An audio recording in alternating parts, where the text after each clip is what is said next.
Ladies and gentlemen, welcome to tonight's session of the AEU Annual Assembly.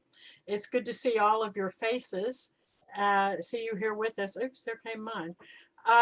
And to welcome you to this session. As you know, we've been going for several weeks with topics for Assembly. The theme of the Assembly was addressing the whole truth about America. We still have one more session coming on Thursday looking at that topic. We've concluded our sessions on organizational development where we talked about membership and other things. Tonight's session marks the beginning of a new series of 3 presentations that will happen over the next few weeks, talking about ethical culture. When we first planned these sessions, we talked about having an opportunity to talk about how we talk to each other, how we treat each other in ethical culture. How can ethicals be ethical to each other? As it evolved, as we put out the call for papers, it became clear that what we really were going to talk about is ethical culture itself. Where is it now? Where is it going? What's it really look like? And tonight is the beginning of that. Tonight, we're going to hear from Richard Coral talking about ethical culture and its place in contemporary humanism. Richard, you know, is a leader for the New York Society for Ethical Culture. He's been, and also for the Ethical Humanist Society of Long Island. He's had a long career as an attorney, a long career as a humanist, and has been active in the AEU for several years as a society president and then as board president for a period of time. I first met Richard at the assembly that we held in St. Louis. He's had a much longer time in ethical culture than I have. But what was pleasant is that the president of AEU sat down at lunch, was friendly, was welcoming, made me feel like I belonged. Of course, the first thing he said was, "Say something Texan." And since then, we've had this very New York, Texas kind of dialogue, which I suppose some people might find amusing, but it was, for me, it's been a warmly developing friendship and an enlightening and inspiring relationship, helping me to grow closer to ethical. And I think that that's part of what we're going to hear from Richard tonight, is about his view of ethical culture, where it's going, and how we all relate to it. And I need to stop talking now.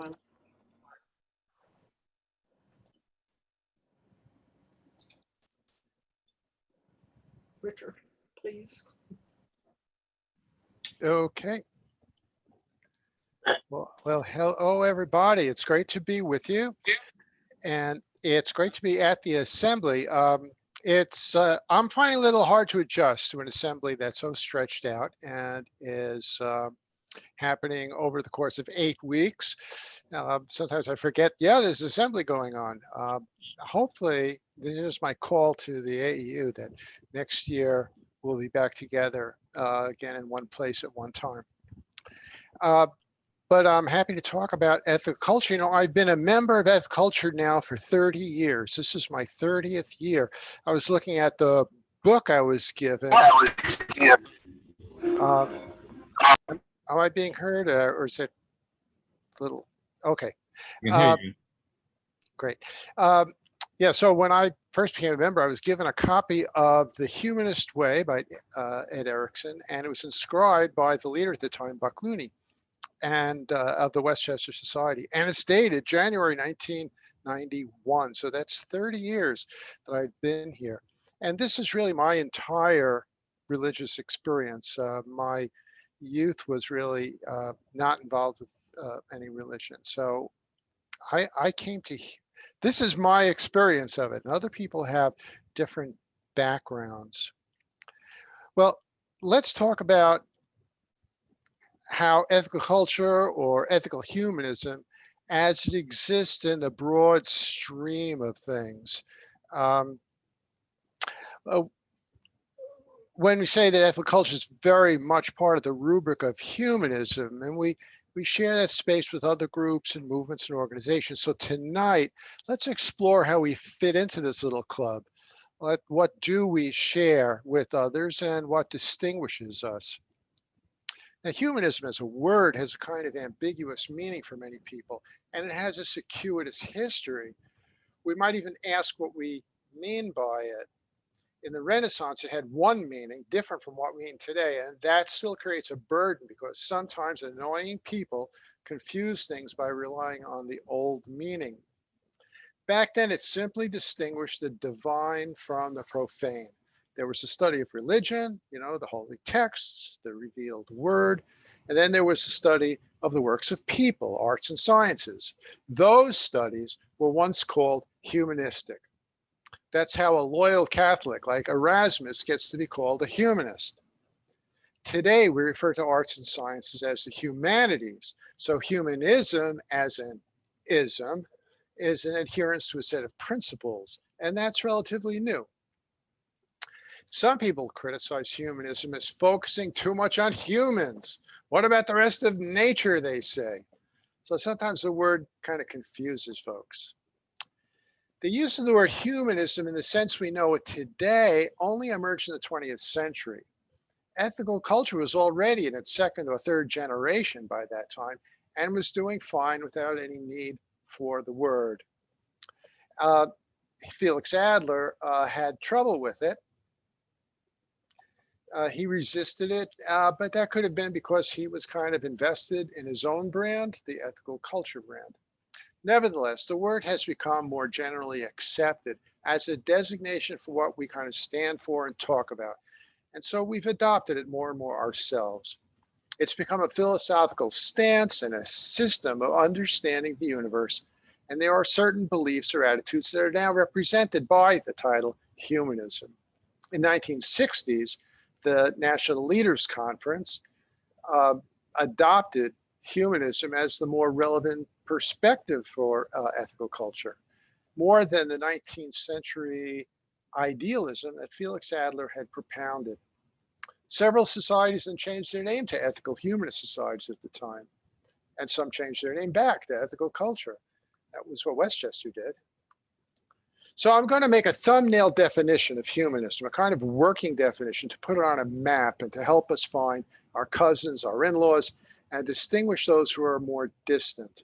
So if anyone disagrees with the details of what I'm formulating, just hold the thought aside for now because I'm speaking in broad strokes. So here are 5 points that I've listed. 1, we tend to hold that the universe was created through natural forces and not by the magical act of a superior being.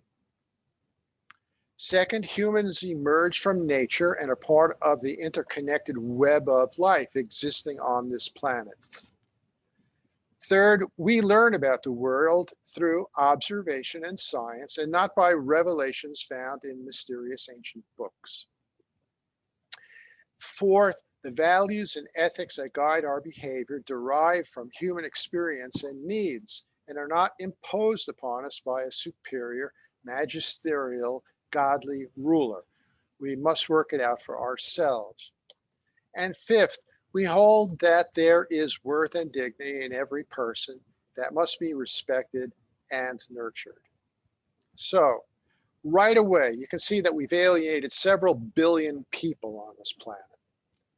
We've already narrowed down the number of those to whom we class ourselves in a surprisingly small cadre. So who comprises the small galaxy of faiths and organizations that essentially share the basic premises that I've outlined? What distinguishes us in ethical culture? And what keeps us here? What do we offer others who may be looking for something to find meaning and to engage with? Later, I hope we'll have time to share among ourselves what experiences, if any, we've individually had with other groups and try to ascertain what distinguishes ethical culture, identify what it offers to the world, and discover what it can learn or adopt from experiences we've had in other groups. Some time ago, I attended some meetings with the Westchester, New York atheists to see what they were doing. Now, atheists would undoubtedly subscribe to the foundational premises that we just listed. Their leader was a bench scientist at NYU, and I was pretty friendly with him. They had some nice barbecues. But I found that their discussion rather single-minded and obsessed with the argument against religion. Once they had a group discussion about a dilemma that they sought to deal with. How should you respond if someone were to say to you, God bless you? What kind of pithy retort can you give that would presumably register your opposition to the concept and turn their religious presumption back at them? Well, I didn't really catch the drift, apparently. What I said was that a person will express their goodwill in their own way and with their own language. And if for someone it was to say, God bless you, I'd accept it, whatever it is, and simply say, thank you. And that didn't go over well. They were expecting something pithy and retort-filled and more argumentative. In ethical culture, there tends to be very little discussion about God or speculations whether he or she exists. There isn't much discussion about how God does not exist. It just never seems to come up. So that's why we tend to say ethical culture is not so much atheist as it is non-theist. The topic never seems to be relevant to what is considered important. We certainly share with the atheist groups a lack of a worship service. We're not worshiping anything or anybody, which is a big feature to share, considering what so many others are doing. Belief in God is major in the United States. According to the Pew Research Religious Landscape Study, we are a tiny minority. Even among the nones, those who are unaffiliated with any religious group, most of them profess a belief in gods or supernatural beings that affect their lives, their day-to-day life. Self-professed atheists comprise a mere 3.1% of the population. Self-described agnostics, and I'm not sure what an agnostic is anymore, adds only another 4%. According to my definition of humanism, atheists would probably accept it comfortably. We may share basic values, but there is a difference in what we do and what we pay attention to. One could even ask if our movement is secular, or whether we have a religious perspective of our own and that we are not exactly secular. Many humanist groups speak of secularism as their model for themselves as well as for the public square, as in demanding separation of church and state, and removing religious symbols and practices from government, the public sphere. Of course, one can be an orthodox religious practitioner and also support the separation of church and state. Our special sauce in the United States was to recognize that religion is best protected by the wall of separation from government entanglement. Some religious people, as we know, sometimes forget that and try to impose their worldview on everyone else, thinking that that would be their victory. Ironically, in Europe, where tradition allows governments to support and underwrite religions, there is less religiosity. Separation protects religions. Among humanists in the US, the American Humanist Association obviously is the largest organization, at least by subscribing members. Now, they're heir to the non-theistic humanist movement that emerged in the 1920s and 30s out of Unitarianism. And it was they who first adopted the word humanism. In ethical culture, we've had a long history of friendly collaboration with the AHA. Over the years, the AEU once co-edited the Humanist magazine. We collaborated in operating the Humanist Institute. We co-founded the Humanist International in 1953. We even shared an assembly some dozen years ago. And some ethical societies signed on as chapters of the AHA. It only costs a few dollars, and you get on the AHA website with publicity that offers. As an individual, I'm a member myself, and I'm sure many of you are too. I send in my $30 or whatever, and I get the magazine. But there's also more involvement. The leader emerita of New York, Ann Clayson, teaches humanist studies at the AHA's Center for Education. That's the successor to the Humanist Institute. And Jay Hooper, I see, is giving a course there this summer. A former executive director of the AHA became an ethical culture leader several years ago. But still, there's a difference. They are more politically engaged. They have a significant lobbying and litigation mission. They lobby government on separation of church and state issues. They've underwritten litigation for causes like removing crosses from public property, and they've lobbied for humanist chaplaincies in the military, things like that. They do good work. There are a couple of 100,000 subscribers, which gives them some lobbying clout. We in the ethical movement can't really do much lobbying because to preserve our tax exempt status, we're not supposed to make that a significant part of our activities. Now the AHA also sponsors its own chapters around the country, and other independent humanist groups affiliate with them, making something of a national network of local groups. But from what I've seen, the humanist groups and chapters are not really communities in the sense that we experience communities in ethical culture. Their expression of humanism is fine, it's rich, but I would offer that it tends to be more like the Enlightenment ideal of the individual free thinker, the learned skeptic, and the stalwart against superstition and bigotry.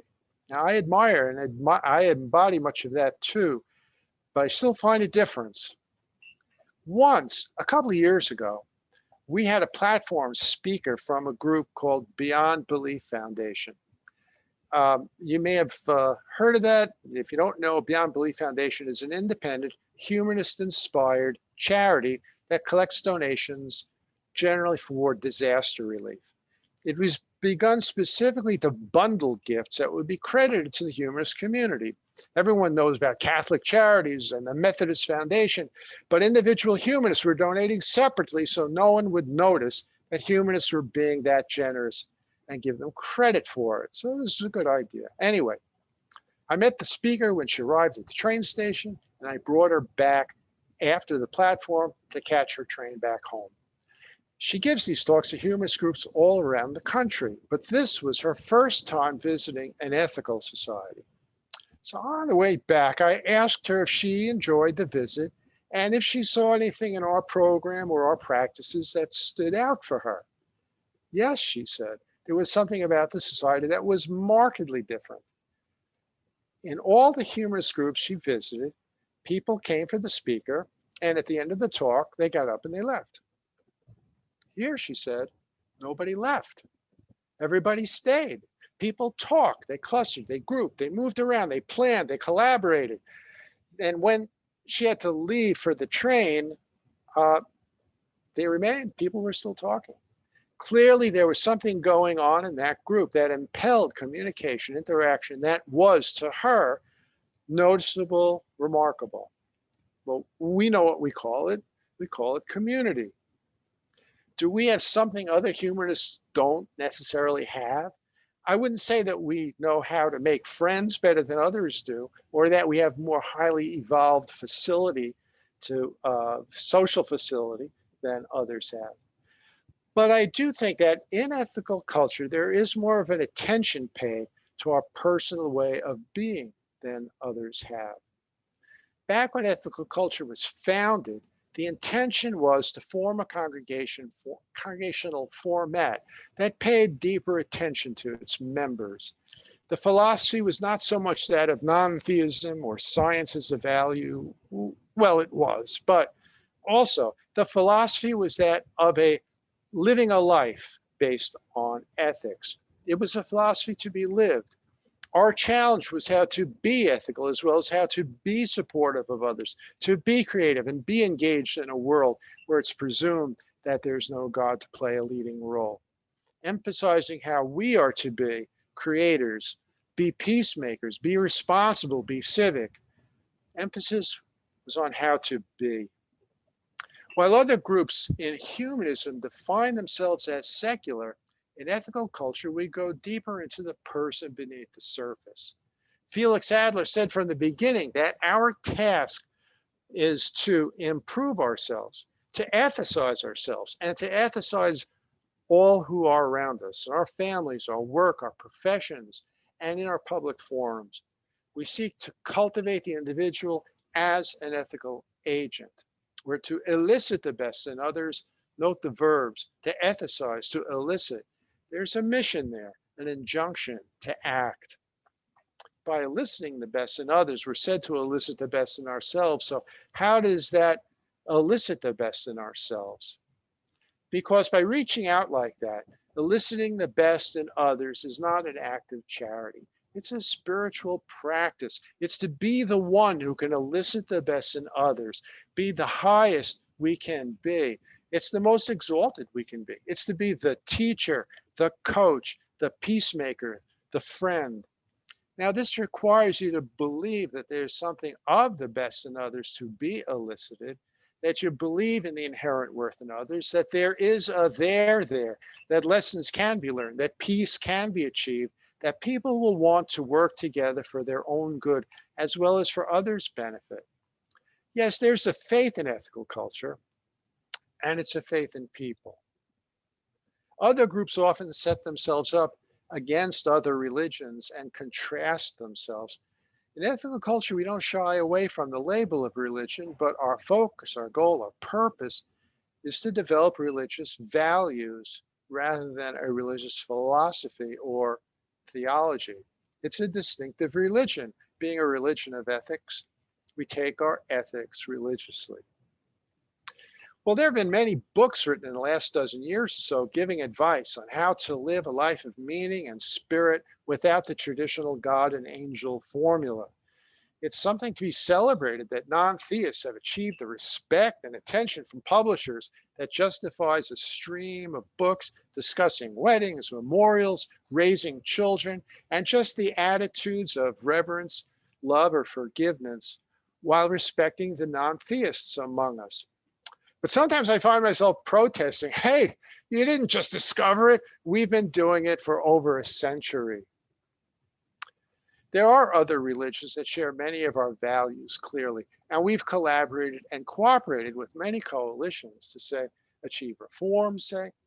Many of our leaders have been active in interfaith clergy groups to magnify our impact by working with others. There's no reason to shy away from these kinds of cooperative projects that get important work done. Battling capital punishment, youth incarceration, encouraging voter registration, food drives, anti-racist work. All these projects benefited from coalitions with other religious groups with which we have no theology in common. But when we share values, we magnify our effectiveness by working together. Now, I emphasize this point because a couple of years ago, one of our leaders was attacked by the New York atheists in their newsletter for being a fake atheist and a traitor to the cause. The reason? Because of how ethical culture had consorted with religious leaders like priests and rabbis. We would say that's really off base. Principally, the cause of building an ethical and equitable society requires all hands to help. As Felix Adler said from the beginning, unity in the deed, diversity in the creed. Find your own way there as long as you get there. So ethical culture people tend to be more comfortable and they're generally non-theistic in this world, take on things and not be distressed by the representatives of other faith traditions.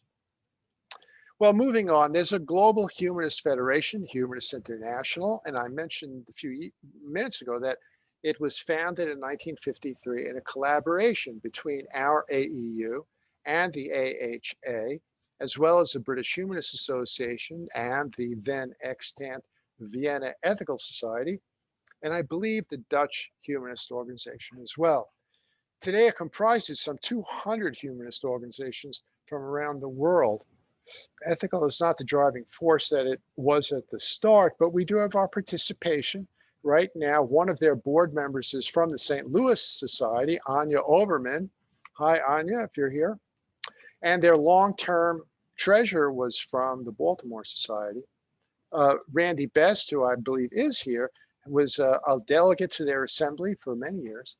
And some ethical members have been serving as the Humanist International representatives for the United Nations.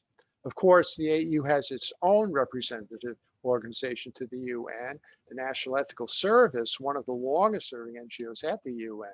And if anyone needs more information about that, check in with the AEU. That is an interesting group.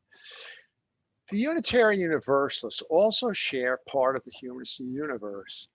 There's a distinct branch of Unitarianism that is humanist, and they call themselves the Humanist Unitarian Universalists. They have their own website as well. We've collaborated with them, especially in the Humanist Institute, for which the 25 years during which it operated was a partnership between the AEU, the AHA, and the Humanistic Judaism and the Humanist Unitarians. That also one of our societies has been for several years now jointly affiliated with the UUA in addition to the AEU. And that dates from when they first had a Unitarian minister as a transitional interim leader. There's been a certain amount of cross-breeding between our groups as we've had a few co-certified leaders, that's to say, leaders who are certified by both organizations. I'm thinking of Amanda Poppy of Washington, who's now gone back to the UU. Joan Johnson Lewis, longtime ethical leader, now serving in the Riverdale, New York Society, had her early training in the UU. Corin Arisian, who was leader at the New York Society in the 70s and again in the 2000s, went both ways. And Lester Mondale, that's Walter Mondale's brother, was also both a UU minister and an ethical culture leader in Chicago. And New York now just hired their third leader. There's a team of leaders in New York, and she comes from a Unitarian congregation, Nori Rost, and she'll be starting this summer. But the humanists are a minority in the UUA, and the majority is more distinctly Christian. Different churches take different sides, and sometimes you can go into one and say, well, which one are you? Are you the humanist side? Are you the... And their minister, altogether though, they do call their Sunday meetings worship services, and their ministers are reverends, and they range from the more traditional Christian to kind of some new agey practices on the left fringe. They often take pride in seeing their practices as a composite of many traditions. So inclusiveness can be both a defining spirit for some, and for others kind of a confusion. There is a Universalist church about 10 blocks north of our New York Society, and we collaborate with them from time to time on projects. And I've been in that church. It's built on the traditional European Gothic design. It's quite pretty. And it has an enormous painting above the nave depicting the Last Supper. The painting wholly dominates everything and everyone. So regardless of what's said below it, this theme suffuses everyone. And in a way, it seems that its Christian past remains in its DNA and a dominant theme and a foundational structure. I don't know. So how are we doing on time? We're doing really well. We'd be remiss if we didn't include in our tour of humanistic neighborhoods the traditional Eastern philosophies that contain strong ethical cores as well. And I'm thinking of Confucianism, Buddhism, Taoism, for example. These ancient and traditional religions do not feature gods as the center of their philosophies or practices. Over the millennia and across many countries where they practiced, they sometimes pick up and merge with local traditional practices, and local gods were blended in. But generally speaking, they are also movements that focus on personal growth and enlightenment. So I realize that any small thing that I might say would be wholly inadequate to do justice to any of these religions, but I'd venture to make a couple of small observations for the sole purpose of contrasting ethical culture in the vast scheme of things. Confucianism is still practiced in China, and it is a system of ethics and behaviors that cultivates civility and personal conduct. It is a religion of morality. It originated in China in the 6th century BCE during a terrible period of chaos and civil warfare, and it attempts to value and honor people who master their passions to promote civil and social harmony. In order to achieve that, it finds stability in ancient ways by the worship of one's ancestors, and the highest value is placed on the one who most emulates his honored father and grandfather. Confucian writings contain many, many rules of behavior. So in ethical culture, we don't actually find inspiration in quite the same way, but we can respect the effort represented here to build a civil society. Many people find parallels to ethical culture in Buddhism, and I also appreciate what I learned over the years from Buddhist teachings. But again, there are interesting and instructive differences in attitude, emphasis, and goals. For an interesting illustration of these differences, I'd highlight one essay or platform, I guess, of Felix Adler. It was on the subject of spirituality. In that piece, Adler recommends meditation on a daily practice. So how does Felix Adler describe the practice of meditation? And how does that compare to what is more typical of Buddhism? Well, Adler instructs us to sit quietly for a period of time, say a half hour a day, and use the time to contemplate the many connections one has in this life and in this world. Contemplate those from whom you've learned and those whom you teach. Contemplate those on whom you depend, those who depend on you. One should feel and appreciate the many interwoven connections that engage you with the world of which you are a part. Now contrast that with the direction that Buddhism would give. Their attachments are to be overcome. Meditation is a method of releasing oneself from consciousness of the world around you and the concerns that interfere with pure concentration. Mindfulness in the Buddhist sense is clarity of open emptiness, while for Adler, mindfulness is full, cluttered, busy, and lifely noisy. One will seek to transcend attachment, and the other relishes and celebrates attachment. I thought that's an interesting contrast. But of course, within Buddhism, there's a very sturdy moral theme, and I would certainly recognize that. The third example I chose to talk about is Taoism, which is naturalistic and seeks a connection with the natural flow of the universe. It speaks of Wu Wei, action without intention. It's naturalist, simplicity, spontaneity, to go with the natural flow.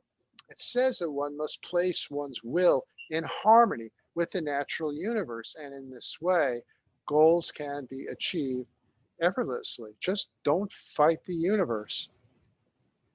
Ethical culture, by contrast, is in the Western tradition, and it encourages active engagement, building institutions, reforming practices, changing the world. While exercising humility before powerful forces is a sane way to comport oneself, there's a strong streak of industriousness and maybe contrariness in ethical culture. So in the person, the ideal person is one who says things can be made better. So while ethical culture is naturalistic, as Taoism is in many ways, there is an inherent optimism and empowerment in ethical culture that tells us that we can impact the world to make the change that moral imperatives demand. We don't necessarily throw the I Ching to see if those things will come to pass, to see if the fates have them in store for us. Well, here in my conclusion, ethical culture is different. Ethical culture is unique among the groups in our humanist neighborhood. Not many people even understand us when we tell them about it, but I find it comforting and reassuring when I remember that there is a core there. There is an ethical culture that is its own small galaxy in its own place in the universe. It has its own goals and its own mission, its own unique perspective. And for that, it has a lot to show the world at large.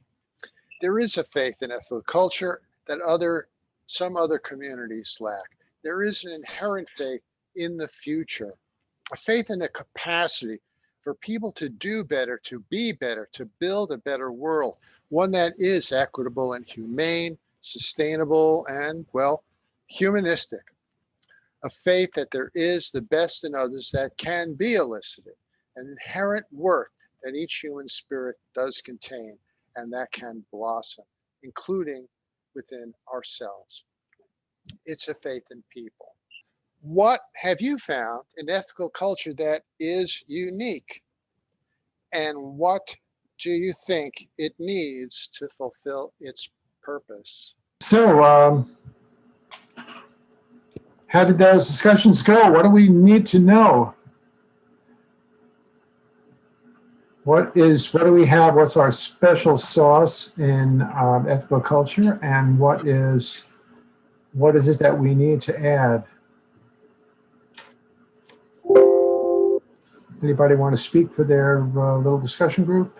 Hi, it's Stan Horowitz from Philadelphia. I think we all face the same dilemma with regard to the first question, which is really getting the word out and marketing to grow membership in the individual societies. Was there any discussion about what's unique? I mean, what is there to tell people that they'll find? Oh, yeah, definitely. It's the reverence for the individual rather than some deity that no one knows really what it is. And building up the individual is reminiscent, I guess, of your talk earlier. I've been reading a really interesting book on reverence. It's reverence as a virtue. And it's interesting in that it's not reverence in the religious sense so much as the traditional religion, but it's reverence in the sense of appreciation and gratitude, which is completely unconnected with any kind of a traditional deity, but it's basically for how we live by appreciating the richness of what's around us. It's called Reverence by Paul Woodruff. Richard, Paula has her hand up. Yeah, Paula. Paula from Silicon Valley. Hello, Richard. Hi, Paula. What we decided, some of the ways ethical culture is unique is we focus on how, not what. We focus on the positive, not the negative, as in what we don't believe in. And there's no focus on the higher power. We build community. We have a variety of speakers, and it's not the speakers that matter so much, but the community that comes after it. There's an openness to questioning and working together and a community of non-theism. What it needs is more people to hear about us and to work with other groups, to collaborate with other groups and be more visible with what we are doing when we were active in the community.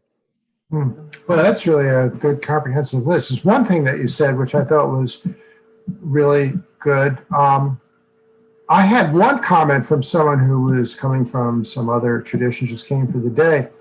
And what really impressed that person was how there was a talk back after the speaker. And there was the questioning and the sharing, and the idea that you're talking back to the speaker for that person was a real change of power that you could really answer and talk back to the person. It was really something. But of course, with us, it's just a standard notion of our inquiry. We're all basically on a journey together to learn, to figure out, to understand, and the talk back and the questioning is so much part of that. Yeah. Any other thoughts that came up? The question about how do we get more people is sort of the conclusion here. I have two minds about that. In some ways, I just think that we're always going to be small because this is basically not that common an experience for people. We really are special, and we really have a unique take. And if that's the case, it seems pretty clear and obvious to us that this makes sense, but for other people, it may not. And just got to appreciate how we're special. Thank you, Richard. We have a few hands up. So in order, it's Bart, Randy, Carolyn, and Nick. Go ahead, Bart. Thank you. So one of the things that we talked about a little bit was what we expected would be needed going forward as societies start having more opportunities for in-person meetings again after being mostly Zoom. And it's really interesting that so many of the societies have had visitors, regular visitors even, that have been from far away. And so now the question is, what happens once we're back to a largely in-person thing, and how can we kind of make the adjustments there? So I think that is a need that we still have and we're still figuring out. Yeah, I know a lot of other groups have been streaming for a while, and it's been a new experience for many of us during the pandemic. But a lot of people do have, and remember, Ethical Culture used to broadcast from New York City on the radio, and there are still people today who talk about how they remember they or their folks listen to the platforms on WQXR, which is then owned by the New York Times. And we're just doing that again. I think streaming is really going to be what is going to be a pretty standard practice from now on. Who is next, Trang? Randy. Go ahead, Randy. Thank you. I enjoyed my group, and one of the things that we said that makes us different is that we're a humanist community, and that it allows us to be honest, and we're a community that strives to live our values. We also talked about better promotion and the need to strive to have a more diverse membership, and that one way to do that is to explicitly have that as a goal in your bylaws. So your bylaws can stress diversity and inclusion. And in addition, to be active in the community so that people know who you are and that you are doing things that give you a chance to interact with more diverse population than you just have in your own group. Yeah, that's really interesting. I like that. Great. Thank you. Carolyn? Yeah, our group had a remarkable presence of the Texas diaspora. Folks that we just sort of brought in and said, y'all come and be part of us too. But the feeling was very heavily focused on the wonders of community, of having a good and supportive community, the feeling of closeness that was there.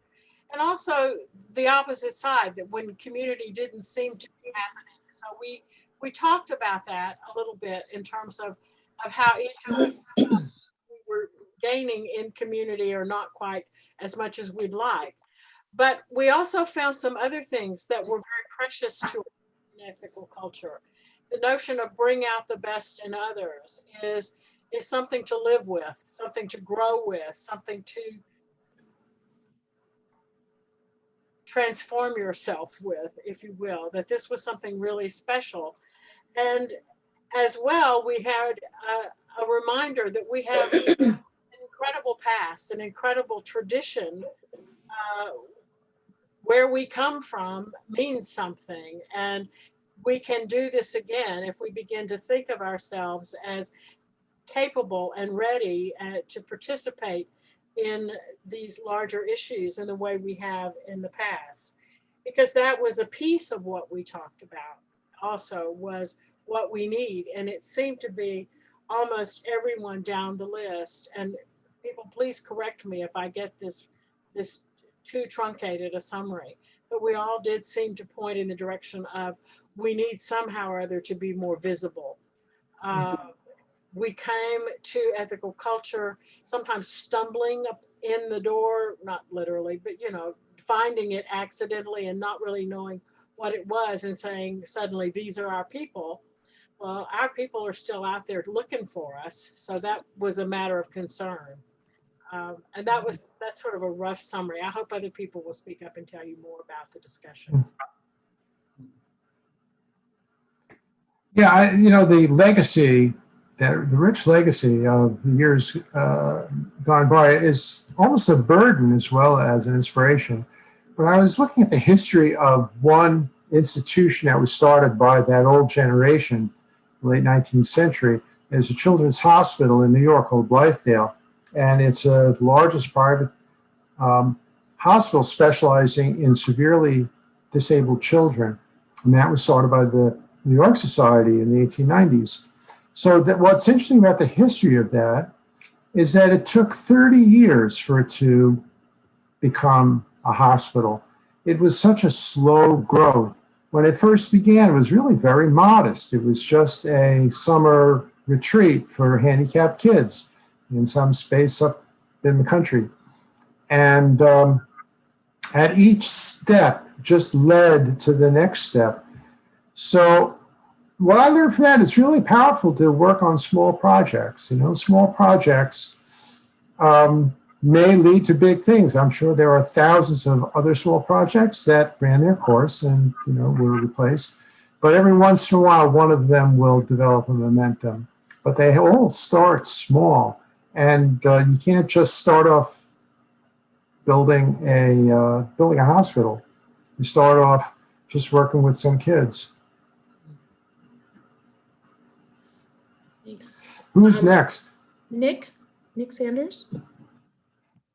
Hi, Richard, we really echoed a lot of things you said in your presentation, which was very good. So I found a lot of value in it personally, and I think others did too. And I don't know that I can summarize all of the things that were there. I think the one main theme is that there is the focus on relationships, and that goes beyond just relationships with one another as an internal community, but our relationships with people outside and in other groups that we work with.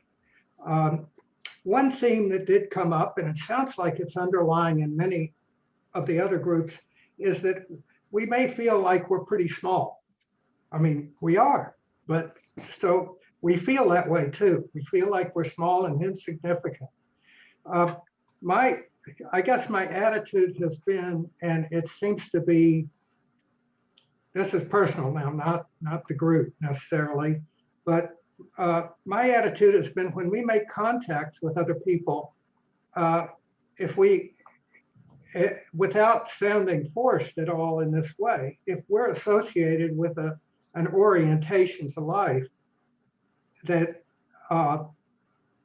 gives meaning to our lives, and it underlies our relationship with them, even the person who calls, for wanting to sell me something on the phone, unsolicited, that those kinds of things make an impact.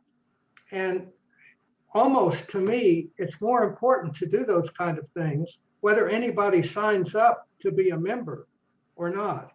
Now, maybe we have a longer discussion on really how important it is to have our numbers increase versus how important it is to have our values and perspectives manifest in other people's work. When I meet with legislators, when I'm in the group that our interfaith group that we have, we invited to give prayers or reflections to begin with. And so we take that opportunity, and people now do, and we get public acknowledgement that we're here, even though we're a pretty small group. And actually within our ethical society, I'd say we're probably 10 or 12, maybe 30, maybe go up to that, no matter how many are members actually here.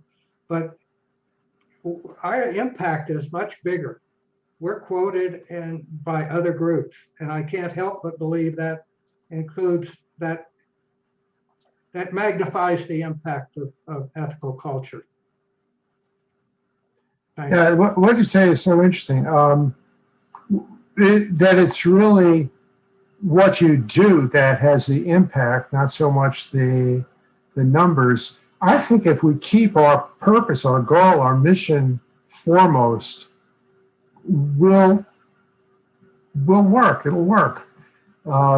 People may join us to the extent they want to collaborate with the project, but not everyone, abandons their old affiliations in order to do that. But you will have an impact on the world by doing what you're doing, and I think that's the important thing.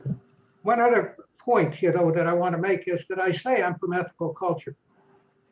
I'm, that's where I'm coming from. I identify it.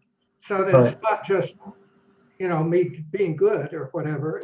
It's that I have this label that comes along with me. Mm-hmm. I mean, I'm Philly Ethics. I'm Nick at phillyethics.org. That's my email address. Right. So you embody it. It can be forced at times, and I don't do it. I don't push it always, but I do say that in social interactions when I'm at a party or whatever, and we're talking values issues. I say where I come from. So right. I don't know that anybody's ever said, "Hey, let me join up." Where is it? But I think things grow. There are little seeds that get planted, I think. Right. It's a faith I have. That's really great, Nick. If we could move on, Dorothy has been waiting very patiently for a while, and after Dorothy will be Esther. Okay, I was in group 6, and it was a very engaged group. We reiterated or mirror what a lot of other people have said. Community, I think, by far was the thing that was identified as most unique and most valuable. Also, the empowerment to act, and the self-improvement and self-education. All of those things I think we thought were unique and really good. As far as what might be missing is visibility. That's also been said by several people, but also influence. The fact that if you go back 60 years, there was a higher level of influence, and the society or the movement operated at a higher level, radio show in New York and that kind of thing. So how do we get back to that? Yeah, I seem to find there are two ways that people, even as a leader, who trying to speak with people in public service, public life, there are two ways to get attention. One is that if you've got 5,000 members, you've got a lot of votes and they can't ignore you. So having a lot of members can create a lot of clout. But it's also, the individual effectiveness of each person. You can't ignore someone who steps forward and says something that is important, that is interesting, and then it does make an impact. And so the role of the individual is still really very powerful. The space is made by people who, make space for themselves. So I think that there's a lot that we as individuals can do. And then, of course, saying you come from an ethical society does show that you have an organization. They don't necessarily have to know there are only 30 people in the group, but it's got a great name, though. So, no, I think, the fact that so many societies have been in their communities for so long does mean that they're known, and people and contacts really accrue over the years. So every time you do, like Nick says, mention the name, there is there's another bit of notoriety that's added. Hope that was a little bit encouraging. Esther was next. Esther, you're muted, dear. I have a question for Richard. Hi, Hi, you gave a very good presentation. I've also been involved with the Unitarian Society on and off for a while. And I appreciated your making distinctions between different, humanist groups and how ethical is different. And I was wondering if your presentation will be transcribed where we can get a copy of it, or would you consider doing that? I think it had a lot of good information. I do have it. Yeah, I can send a copy. Oh, that would be great. I also had a comment in the discussion that we had. Somebody mentioned the fact that a lot of social action stuff was done by individuals, not just as a society. And I have found that to be true. And to me, one of the things that I loved about the Ethical Society was, to me, it was like an oasis of people who supported each other just by virtue of their values and their commitment to certain social justice and political action. And you kind of felt supported that you were doing something worthwhile and important. And it's funny because I never identify when I call a congressman as ethical culture. It's like I'm doing it as an individual, and maybe I should rethink that and identify, as ethical culture, because even though it's not something the whole society is taking on, but anyway, just food for thought. I remember I was talking to the neighborhood, the constituent service officer of our local congressman. And this is the time we were all lobbying for Obamacare. And I mentioned just in passing about my congregation.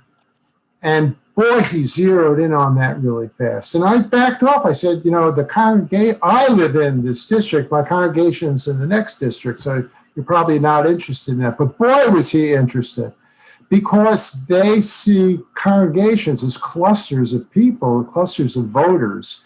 And it's very powerful, really, to mention that you've got, a number of people behind you. And it was very interesting when I said to him, I kept on saying, no, it's tiny, it's small, Anyway, it's not your traditional one, it's a humanist congregation. Well, boy, I really hit pay dirt. I had no idea this fellow thought a humanist congregation was just an absolute blessing. And he wanted to know all about it and everything. He lived far away, though. But it's another, talking point. Mm-hmm. So good luck with that, Esther. Okay, do you have my email, or do I have to put it in chat? You can send it to me in the chat. Or direct the chat to me. Actually, Richard and Esther, Bart said in the chat that he reminded us that both recording and transcriptions are available for the assembly presentations. So they will be available, I believe, on the website, right? On the AEU website, yeah. Oh, okay, perfect, thanks. Sure. I see Rebecca's hand up if you're ready, Richard, and I'd like to speak after Rebecca, but I can't raise my hand as a host, so. You wanna go, Rebecca? I just wanted to quickly identify another thing that we talked about that as I've been thinking through. So a couple of us came up with things that are unique was the lack of judgment and lack of guilt as to each other, and that it felt much more welcoming that way. On the other hand, I'd have to say one of the things we probably need in societies is a little more guilt. Get people to, join in and do, so that you don't have the 80-20 or 90-10 problem that every organization has, but just a thought. Well, there's always that guilt about who has a plastic straw and who has a metal straw, There are lots of things that can inspire guilt. Mr. Tron, you're going to say something. Yeah, so I just wanted to add, you know, one of the things that was brought up in the small group I was in was that it's not only like the numbers of people, but I think having, and also just echoing something that Randy brought up before, is that making our membership more diverse, right? So that not only means more ethically and racially diverse, but also like more young people, right? People across other spectrums, LGBTQ, or, you know, different ages, not just because I think most of our societies do skew older. So I think it's having that diversity across the range. And one of the things I think, because we have been working at it at Wes a little bit, I say a little bit, is the idea of working on anti-racism and other anti-oppressions. Because I feel like, you know, particularly last year, because of the racial reckoning that was going on, that we as a society, as AEU, as societies, need to work on the idea of anti-racism, because the more that we are working on ourselves, I think more attractive we are to people to come into our fold.